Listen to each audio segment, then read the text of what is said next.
Alright, so the last IXL that I wanted you to complete for the week is L8, Rotations, Graph the Image. So I'm trying to give you guys a brief overview of all of the different types of transformations that we've seen.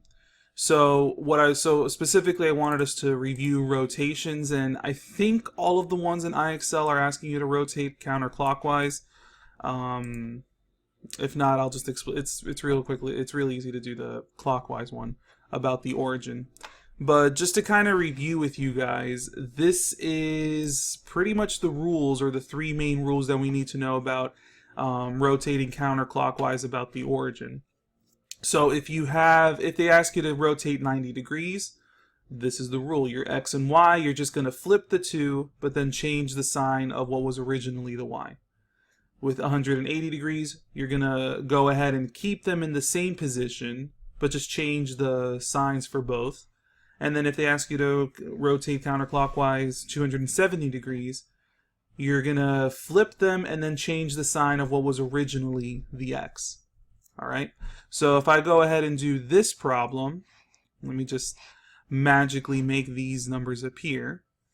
Alright, so what I did was I went ahead and figured out what the original points were located. So V is at 7, negative 3, U is at 7, negative 10. I really hope you guys can't hear my lawn people doing their work outside, but whatever. So yeah, and then once I write down what the original points are, it's just as simple as applying one of these three rules that hopefully, well, there was at least one point in time where you guys memorized it. It's about time for you to memorize it again. So if they're asking you to rotate 180 degrees counterclockwise, you just got to remember you keep the points in the same place. You don't flip them at all, but you just change the sign for both. So my new V is at negative 7. And then if it was negative 3 before, now it's positive 3. So again, I kept the points in the same place, but I changed the sign for both. For my new U, it's going to be negative 7. And if it was negative 10 before, now it's positive 10. And then for my W, it's going to be negative 3 and then positive 9.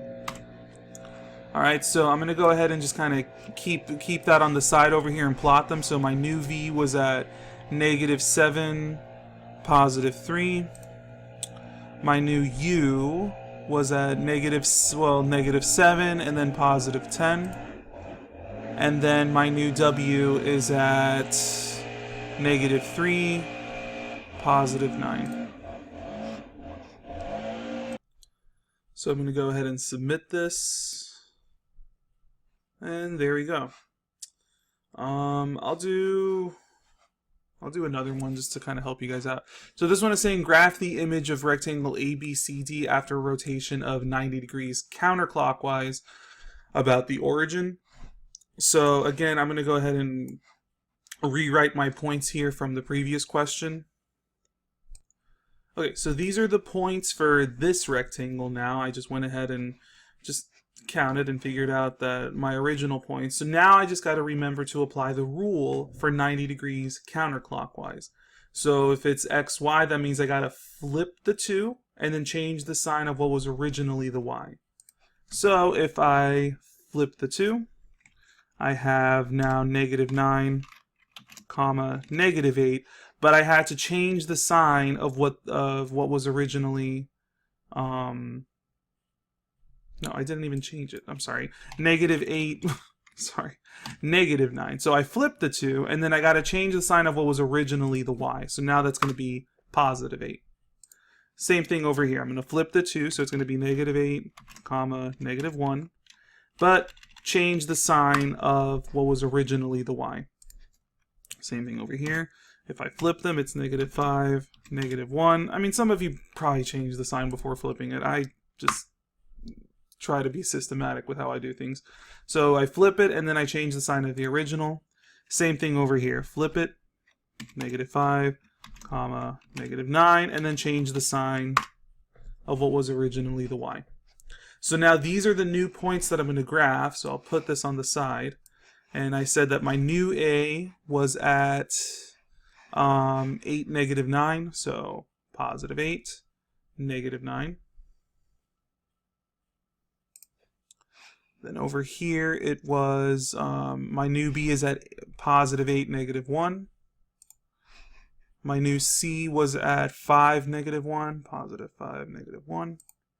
And then my new D is at +5, -9. And there you go. That's a rotation counterclockwise, 90 degrees.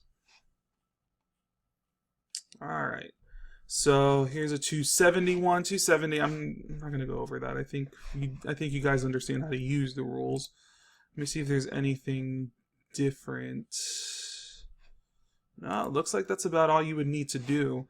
I don't see any problems that say clockwise, but just in case, or just a friendly reminder, if they ask you to rotate anything clockwise, just remember that 90 degrees counterclockwise is the same thing as 270 degrees clockwise. Same thing over here. 270 degrees counterclockwise is the same as 90 degrees clockwise. So, and 180 is going to be the same whether it's counterclockwise or clockwise. So, like, I don't think that's something you have to worry about for this IXL. I think they're only doing counterclockwise about the origin. But if not, just send me a message and I'll see if I can maybe make another video or make an extension of this one. So again, the best way of going about this is writing down the original points and then applying the rule for your new points and then just graphing the new points. So it's a little bit more involved than the others, but I think it's more of the same stuff. So hopefully this helps, and I hope this week you have a good one. Take care. Oh, no.